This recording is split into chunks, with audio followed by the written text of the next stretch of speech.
the show here is work from the time I was at Gonzaga, which was 25 years. And I pulled pieces that represent various bodies of work to show here. Everything, often, most of my work is about the interconnectedness of forms in nature. So I'm seeing that in so many of the pieces that I'm working with. And I'm going to talk about 3 ideas that I've carried through in a lot of work. One is the skin prints, and the other are the portraits, and then the nests. Not necessarily in that order, but I'm going to start with this piece. So when I draw the figure, I'm very aware that I'm drawing these marks that are coming around, being very topographical as I draw the figure. And so I'm thinking of it more in terms of landscape. And as I work with that, I'm really aware of when you get down into all these little lines in the form, how much it reminds me of skin patterns. And again, that interconnectedness of forms in nature. So I was in a show that Tom O'Day curated. I just want to get the year here. It was 2003 at SFCC. And the concept of the show that we were supposed to respond to was private-public space. And so I thought, well, what represents the divider between public and private space more than skin?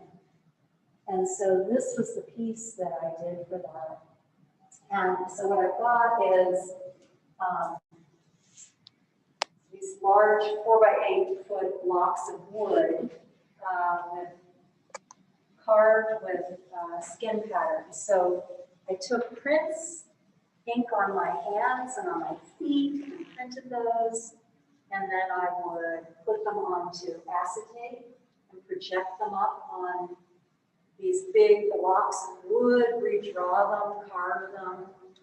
And then one thing I'm really interested in printmaking is that once you create the matrix, which is the repeatable block of wood or plate, it could go in so many different directions. And there doesn't need to be one solution. And I love the idea of being able to take these blocks of wood or plates and kind of paint with them selectively, as opposed to always doing an identical edition. So with these blocks, I would have them laying out on my printing area, and I would ink up sections of them and take my roll of paper, this is a big roll of mulberry paper, and hand rub certain sections, and then re-ink in a different way, and overprint, keep moving this paper and moving these blocks around, and printing on both sides here. And then I had 4 8-foot blocks that I did my root system on. And so once I had all of this printed, all of these patterns printed, then I came back over, and with a lot of transparency in this ink, printed the root system all the way across the block, or across the print. And when I got finished, just to make it even more skin-like, I waxed it. So this paper is waxed. So that was the first of the prints using the skin patterns, which is something that I've used over and over again, and I'm going to show you some more pieces and talk about them with this idea. And I brought some plates, also one that has, it's carved in one of the skin patterns. And I also want to say, feel free to ask me questions as I go along. Don't feel like you have to wait and just listen, okay? So we're going to go for the next piece into the room, the other room here.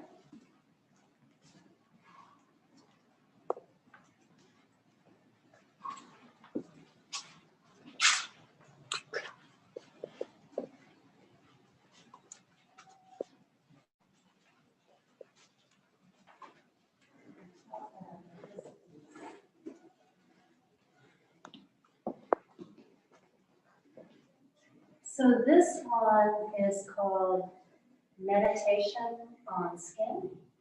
And originally there were 100 of these, but because it's a modular piece, I can adapt it to whatever kind of wall I have in a particular gallery that show the piece. So I think this has about 48 or so pieces.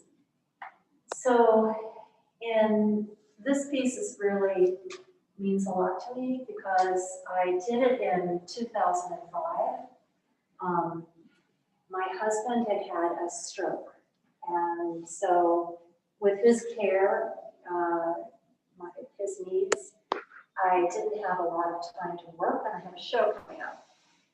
So I would get these moments to go into the studio, and I was using prints from my hands and feet and his hands and feet. And I was printing them out and then sometimes photographing them at an angle and responding to them, blowing them up, going smaller, looking at them as little landscapes. And so I would have time to go in and do these little drawings.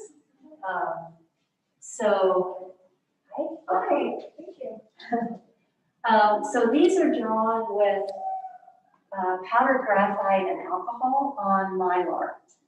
And then on the back of the sheet is a little rectangle of kitikata paper that's adhered to the back of the sheet. So that's what's giving this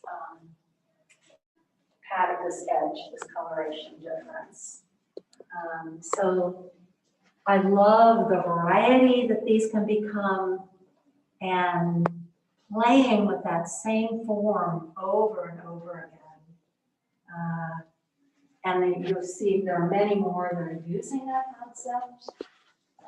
And then the next thing I wanted to mention was a different way I approached it. So in these pieces, and again, please, if you have questions, ask. Anything you want to ask, that's great. So when I'm doing the skin patterns, like on the large woodcut I talked about first, or here, it's an extrapolation. So I have the print from my hand that then I'm doing something else with, and then I'm projecting it, and then I'm carving it. So I thought, what if I have something that doesn't have so many removed layers? What if I'm immediately creating the form, an immediate response to my body? So these are just 4 pieces I chose from a larger series where I'm taking the plate and I'm doing what's called a lift ground technique, where I put wax, and I actually used a ceramic wax because it burns out nice. And I put it on my hand, and then you can see this is my handprint on the plate. And then I let that dry, and I coat it with acrylic wax. And then I remove our acrylic polish, and then I remove the wax, and it opens up the point where my skin made the print. And then I bite it into a very deep bite. And then I am polio wiping, so pushing ink down into the plate and rolling on the surface. So all of these are done with immediate contact with the plates. So these again are my palm prints. This is taking pieces of my hair and dragging through fingers wiping my feet. So these immediate contact with the plate. And then what I love about it, so I brought that plate with me, it's in the other room. What I love about it when you get these plates is they could go anywhere. There isn't just one solution, it's just this plate. And then I play with them to get them to do what I want them to do here. Color proof them, but it's just one option. There's many ways they could go. Yeah. So Mary, when you're talking about biting, can you tell us a little bit what you're using to bite the plates and what materials are you using? Yeah, so I'm using copper here and I'm biting them in ferric chloride. So technically, ferric chloride is a corrosive. So it's corroding the plate. And I'm doing them in a vertical tank, so you can see these kind of lines because it's going in the plate, in the tank that way, that come down. And I'm very deep biting because I want to be able to have this go through the press one time and give me all that color. So I'm pushing ink down below the surface. Oh, perfect. Thank you, Ronaldo. That's great. So you can feel this, feel how deep that is. And so I can push, I put the ink in there and then I wipe the surface clean. So there's nothing on the surface. The ink is in here. And then I roll the ink. And the tricky part is because I never had a roller big enough, I had to roll it this way, feather it up, and roll it that way, feather it up. So, and then I'm wiping in the intaglio part various colors at the same time. I'm doing a blend roll. So I'm getting all of that one time through the press. Yeah. Pretty amazing. But look at this. This could go anywhere, right? I mean, I think that's really fun. And then these become beautiful. I mean, these are just the part that nobody sees, but you can see all the detail of skin pattern that comes up in there, in that process. So just another way to take an idea and just really push it and explore it and see where it's going to take you. Was it important for you to have this read as your physical body, or because when I saw these the first time, I just thought these were just beautiful, but I did not even see the body parts in them at all. Actually, I love that you don't, because to me these become like little maps, right? And this becomes something they become kind of visceral or space, like either internally or externally. It's hard to have kind of a scale. Yeah. They fit, and that's what I want you to see. But the way that I got there, so there's so much about printmaking that an idea develops out of process. And I love that about it, because there's things that you're doing in the process itself that generate directions you can go with an idea. So yeah, I'm not necessarily, it's good that you don't just look at it and go, what's her hand, right? I mean, to me, this one is called Fjords, and that's what I think of when I see it. So, yeah.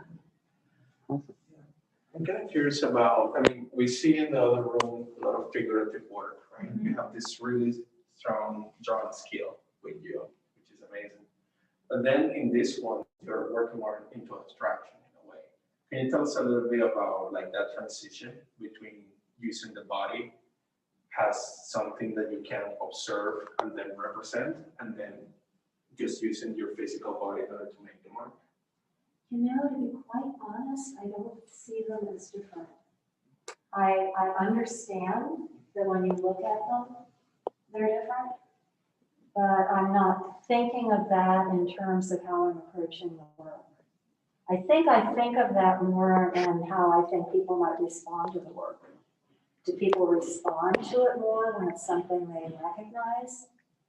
But for me, creating it, it's all a piece, I don't really separate that out. I think, it's an interesting question. And I think that it's really fascinating for me to observe how people respond to the difference between the different pieces, and how they take them in. You know, sometimes there's something more neutral about seeing something like this than seeing the figure, but sometimes people respond more to the figure because they recognize it. I don't know, but for me, working the piece, I don't really think of those. I see an element of this in the figurative and an element of the figurative in this. I think they're very interrelated, bits and pieces and parts. You know what also I think is related, the thing that I really respond to is gesture. And so I find gesture, you know, as long as there's gesture, that is probably more than anything that I'm responding to when I do the drawing, whether it's something like this, or it's in a figure, and it's a root system or a nest, or it's trying to get that sense of gesture through the pieces. Yeah, but interesting question. Okay, so I was going to move us back again then to the other room. So I'm not talking about everything, but if there's something that you particularly want to ask a question about that I haven't talked about, please feel free. This is your chance.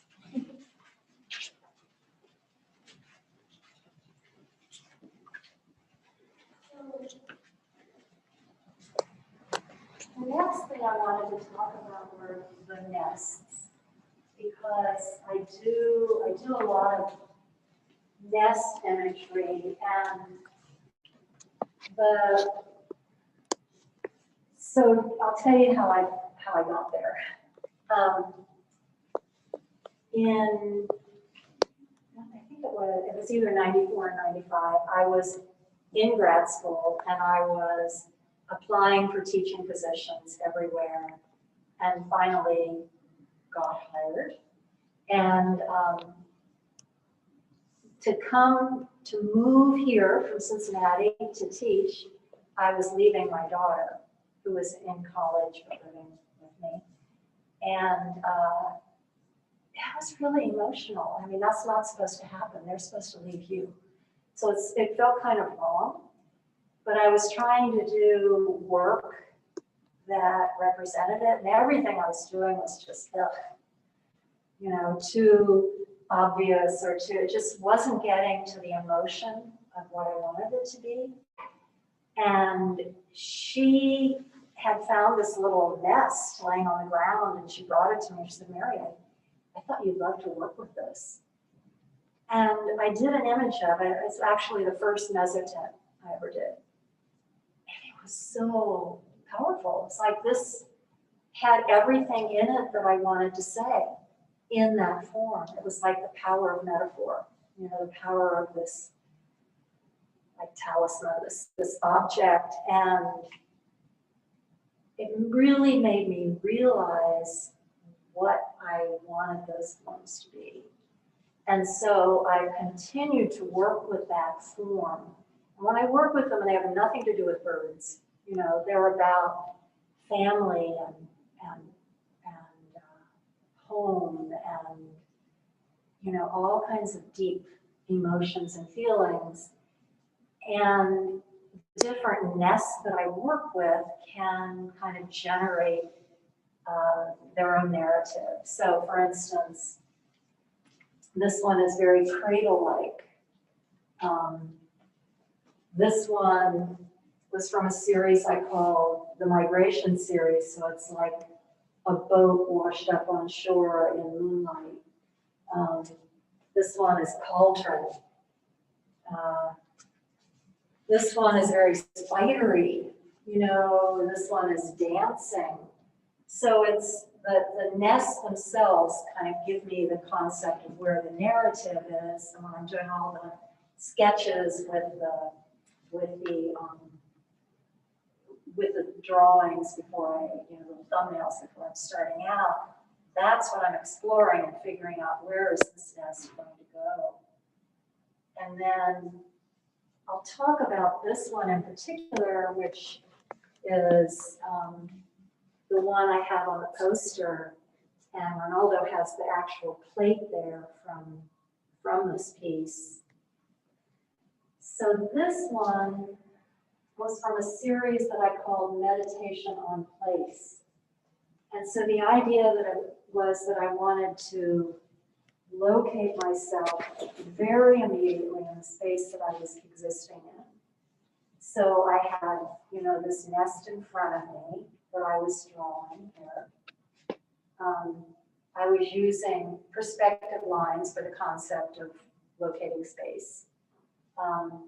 These are done the way that I explained on the other, so I'm putting, my hands directly on the plate to create this form. So this is mezzotint, this is etched into it, this is dry point, these lines. And then from where I was sitting, I could look out the window and there were these red poppies growing right outside the window. So it was responding to all of those things from where I was in a location in space. And that was what this piece was about. And that's why I liked it as the overall theme for this show, because it's about locating myself here in those 25 years that I was teaching at Gonzaga. And so many, these are a lot of different processes. So mezzotint, and Dremel. I mentioned the different collage, mezzotint, dry point, etched. This is dry point and polyester plate lithography. Have you done some of that with them? Not yet. Not yet. Often I use text but it's always as kind of a layer of implication, kind of contextually, rather than something you could read. This one is dry point and wood block, so a combination of the two, and stamping. And another kind of dancing root form. Monotype, etching, and wood block. So this one was for a portfolio called East West, and they had 2 printmakers from each state do a print in the portfolio, and this was mine. And what I have here in the 2 blocks of wood, one is a skin pattern, a skin print, and the other block of wood is a land topography. And it's actually from a piece of land my family owned in Kentucky.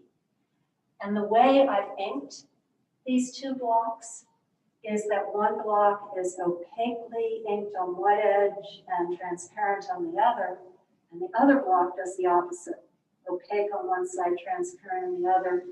So on one side the skin takes over, and on the other the land takes over, so they kind of merge into each other by the way they were inked. Monotype, mezzotint, and this one, woodcut, is it is a nest-like form that is actually drawings of my hands and my daughter's hands laid together. And so there's like a flat of wood and then the black woodcut. Anybody have any questions? I would love to know at what point in your creative process you name all of your pieces, because I can tell that all of your names really kind of captivate the story. You know, it's interesting. Sometimes I know a name from the very beginning. It's about what the thing is going to be, and sometimes it is just excruciating. I've finished a piece. I have a general idea what I'm thinking about the piece, but I can't come up with the right name. To me, the right name is so important because it can add this third layer to what you're doing. It can help people kind of go in a particular direction if it's a good title. And It's not always easy to have. Sometimes it's excruciating for me to come up with a title. And it's very tempting to say untitled. But I try to just do that selectively because becomes a real pain eventually to not have, know what piece somebody's referring to because it's not titled.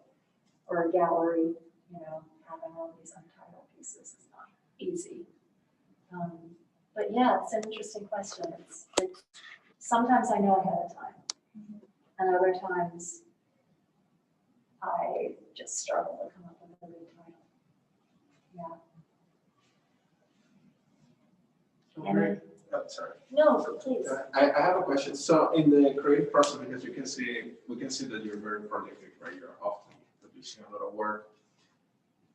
Is there a point where, or any of these pieces, you have to take a break from it? Like you were working on it, you couldn't resolve, you put it away, and then you came back a long time later and give it like a second try or a third try? I'm trying to think going around here. So some of them, like monotype, that can't happen because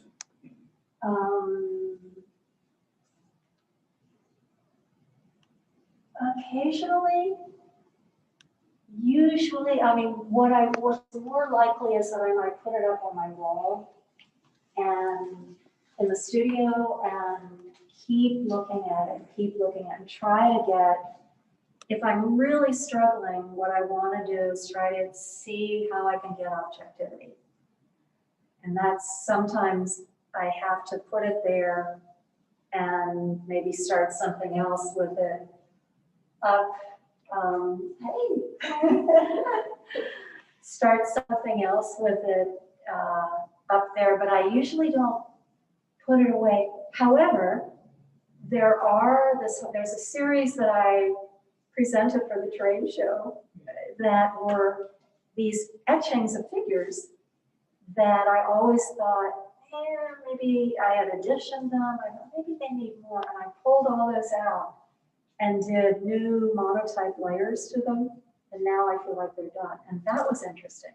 But so occasionally, I guess I do that, where I look at something and think, I thought I solved it, but I didn't, and then I'll come back.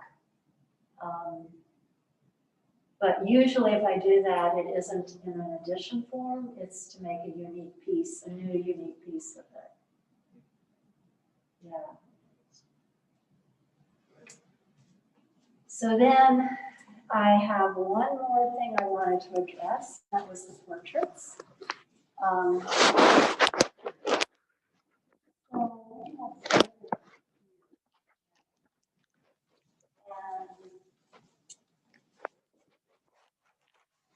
So my favorite, when I'm doing figures, I really like to work with, to become familiar with a face or a form that I'm working with.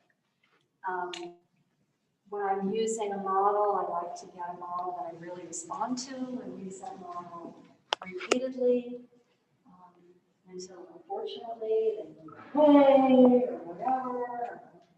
Very, very sad. And then I also use my family.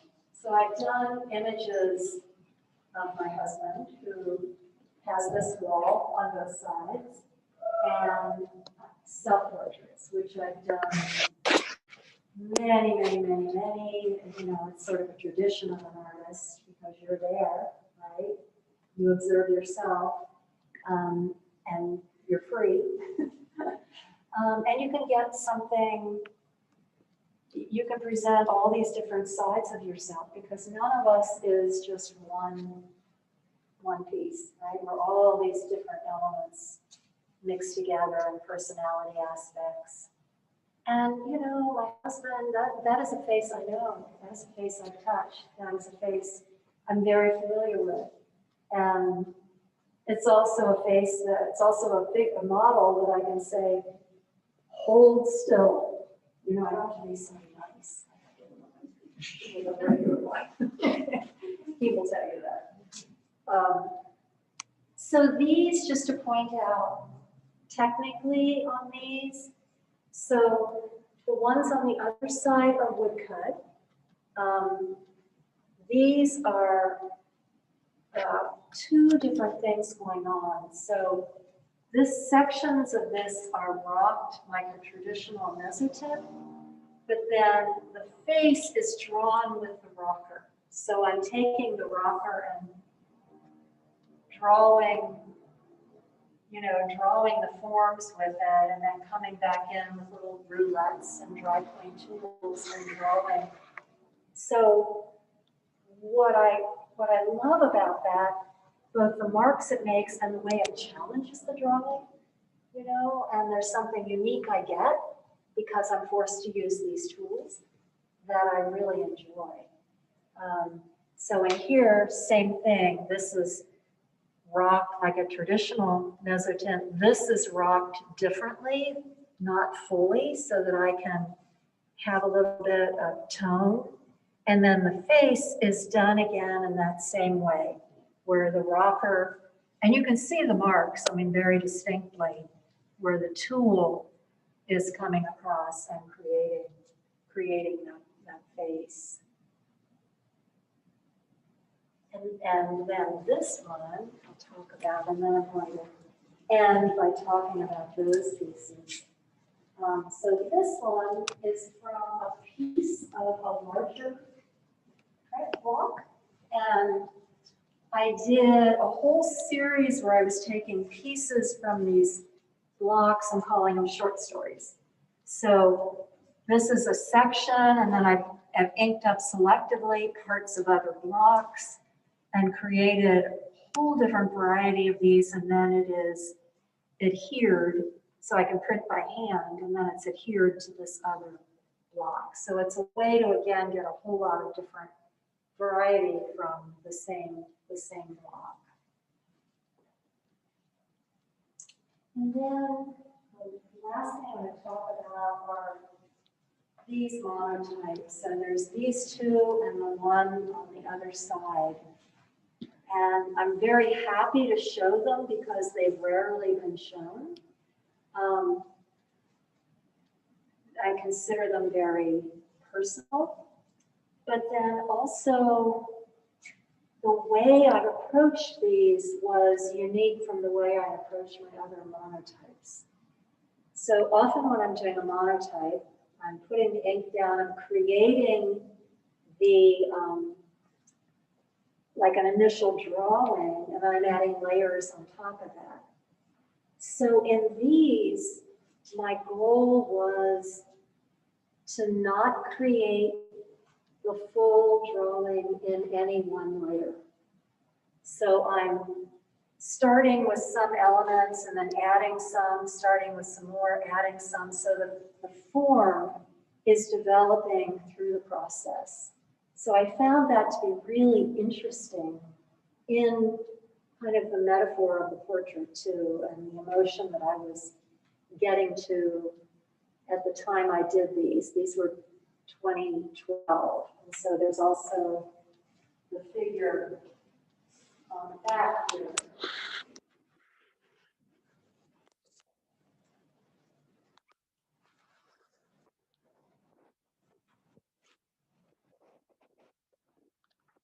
And so you can see like here, didn't become,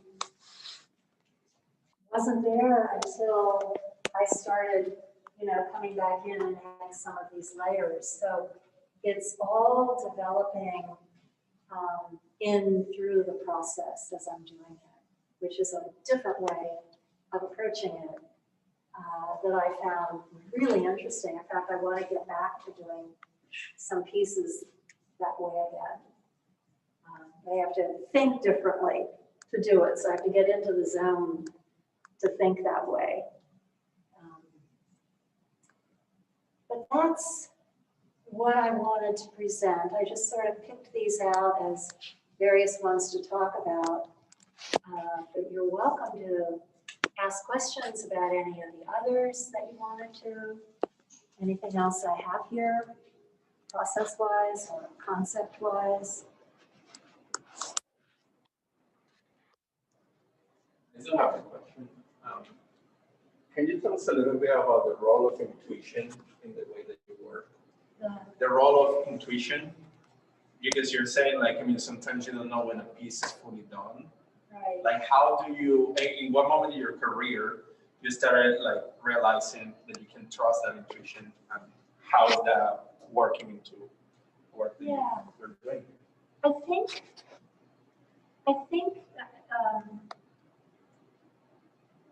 it does come to a point where you have had enough times that you've done something and you've seen that even though it feels like you have no idea where the piece is going, at some point, that's okay. You get comfortable with that feeling because you know you can pull it off.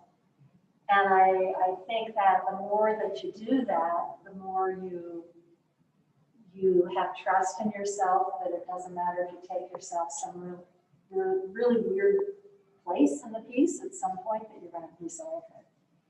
It doesn't mean that everything's a success. I have many pieces that, I go, yeah, put it down, say that one just from the beginning wasn't going where I needed it to go. And then I move on to something else. But I think it's just a matter of getting comfortable with the in-between stage, if that answer makes sense. That stage where it's still a little bit unresolved. And yeah. Does that answer what you're asking? Yeah, it seems like getting comfortable with the big question, right? Or like the uncertainty when things are kind of like in between, right? And things can be uncomfortable, art can be uncomfortable. I mean, it can be painful. It can be not fun until it resolves. But there's just, I don't know, some sort of a joy in the masochism of it all, of getting in there and doing it and doing the work and enjoying the process. I mean, I don't think you like printmaking if you don't like process. Probably the same with ceramics. You have to love process. And process always involves steps.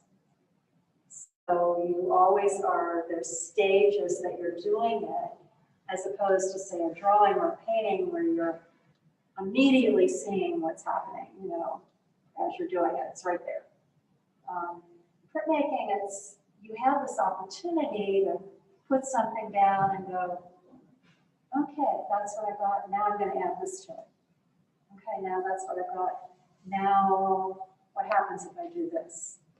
Okay, I think now it needs this. So you have all of this give and take and back and forth that you can do that's so, can be so rewarding, if you enjoy the process. If you don't, you're not going to like it.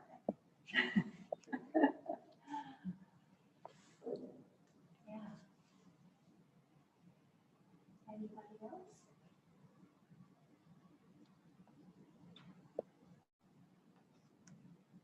So this work is, Is there any questions in the chat? covers how many years?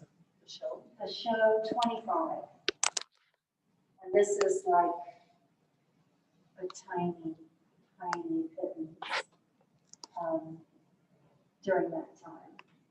So my goal was to try to have selective pieces, obviously my favorites, that kind of represented different groupings of work that I've done with the choice of this work. And to sort of have something that kind of runs through the whole gamut up to current. So the most recent piece is? Most recent. Most recent might be, it might be this. Might be the most recent. And earliest? Earliest,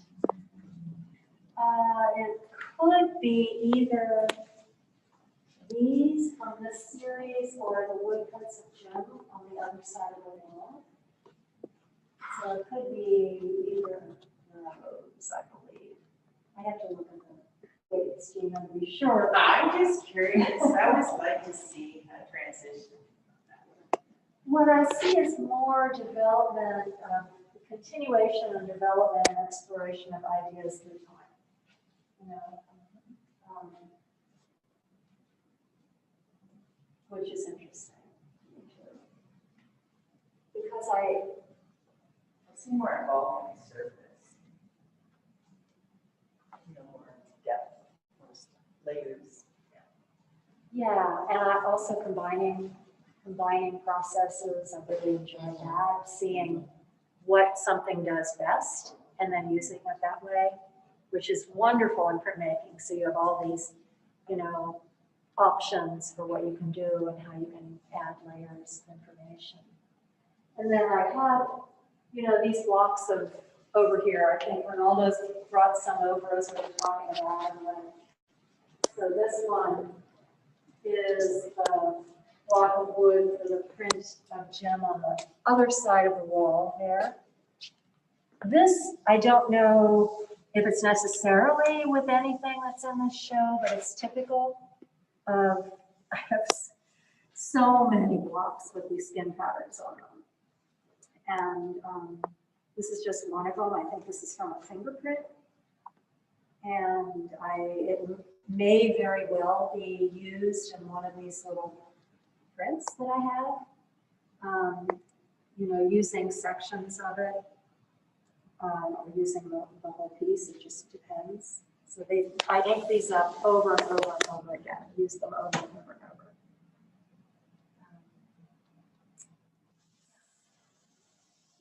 How long did these take you? To carve? Yeah. So different ones take different times, and to be honest with you, I can't tell you an exact hours of time because I don't recall. I'm not going to recall that. Certainly, this would take more time than this. Something like this takes a lot of preparation because a mezzotint, you're spending a whole lot of time preparing the block before you even creating that surface with the rocker before you even get to the point of doing the drawing. So that's what takes the most time. But then there's proofing. So once everything's done, then there's proofing and responding, proofing and responding, proofing and responding. So I often will end up with like maybe 12 pieces before I finally decide where I want to go, 12 proofs on something like that. So it's hard for me to give you an actual time. I mean, that's often what people ask, and it's not something I really keep track of. But yeah, so something like this would have started with a drawing. I think that one a drawing, then I transferred the drawing. So directly from the model, transfer the drawing to the block. This would be projecting up onto the board from one of my skin prints, and then redrawing it. You can see the marker where I drew it, and then carving it.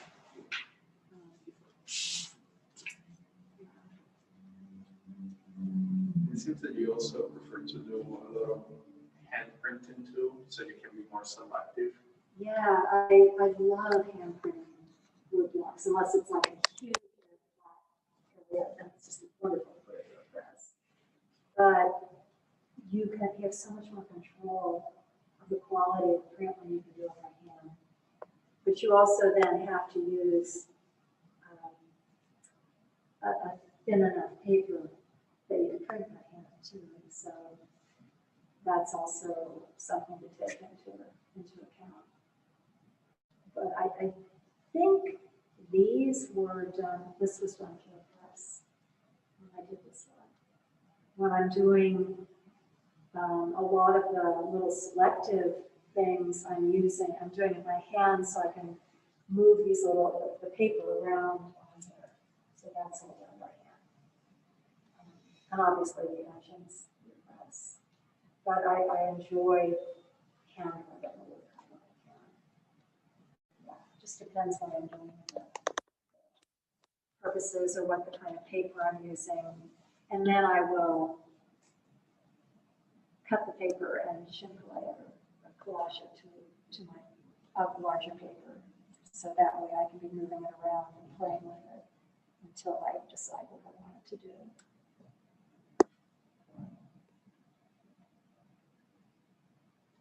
Anybody else?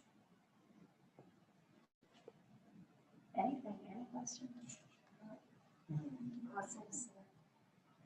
Well, I'll ask the question. I'm still trying to formulate how to ask it, but as a woman artist and with these amazing young women here, like what message would you want to share or give all of us about being a woman in arts today?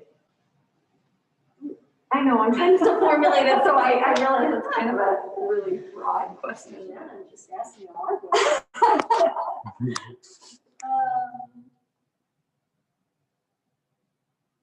Well, I mean, there's the big, broad question that like the Guerrilla Girls approached years ago, which is women actually being given a forum in the art world. And that is, I have a poster of theirs in my studio and kind of click off these points. And one of them was, let's see, I get the heading of the poster. But one of them was about not having to worry about being a tenured professor. Here I am. It's like, well, so some things are very much changing in that arena.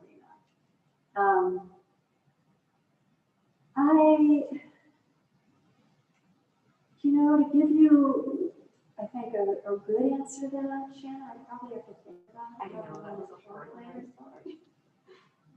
Obviously, much of my work stems from mother-daughter. So a lot of my work is very much about my relationship with Helen and my relationship with her. So that's just speaking from my unique position as her mother and what I get from that.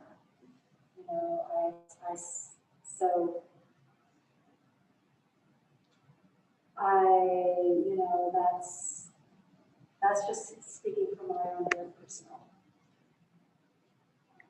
response. Yeah, but I'm sure there's more I could think about to say that than a goal. Because I think, well, yeah.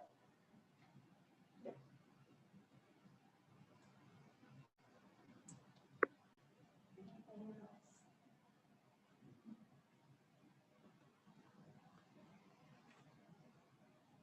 No one else?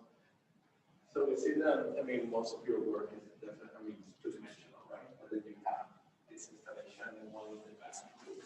Do you see yourself trying or working towards something three-dimensional again now in the new path that you have as a retired,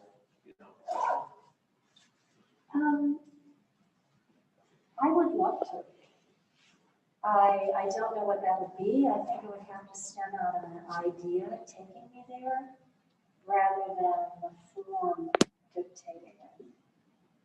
Because this one was very much the idea and the placement in space gave me the structure of it. I've also done, with these same blocks, enormous scroll pieces that they hang on a wall. I actually, what I would really love to do is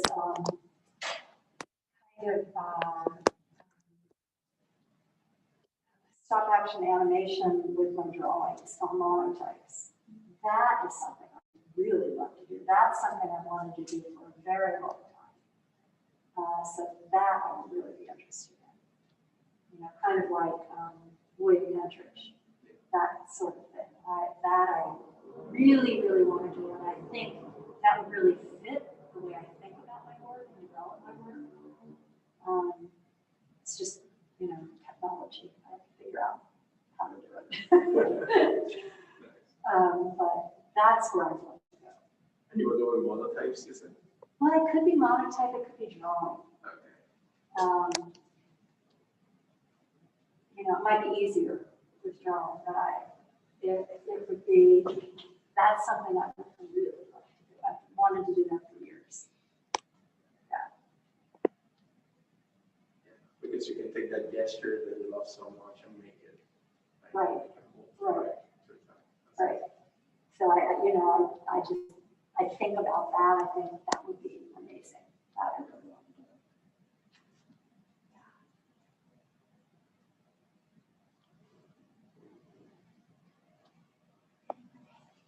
Hi, Gina. Thank you for coming.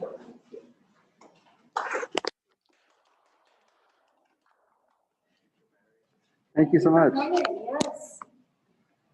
Were there any questions online? No questions, but people have been thanking you in the past 5 minutes. So. Okay, well, thank you, everybody. Thank you. So then I could show them that piece on the back of this block. Sure, yeah. I got to listen. Can I give you my Yes, notes? please. Oh my God. Oh,